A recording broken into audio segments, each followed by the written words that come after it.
Here is how to log in on Fancentro. Hello everyone, welcome back to app tutorial.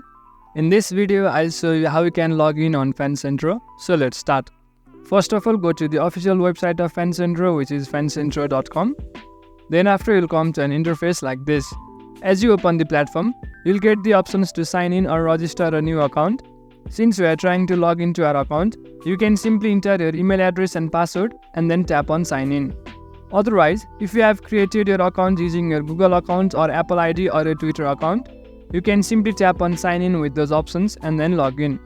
For example, if you have created your account using your Google account, tap on the Google account option. Then after, you'll have to select the Google account that you have used while creating your account. After you select your Google account, tap on continue and you will be successfully logged in. In this way, you can easily log into your Fancentro account. That's it for the video. Make sure to subscribe to the channel for further similar videos and drop a like if you found this helpful.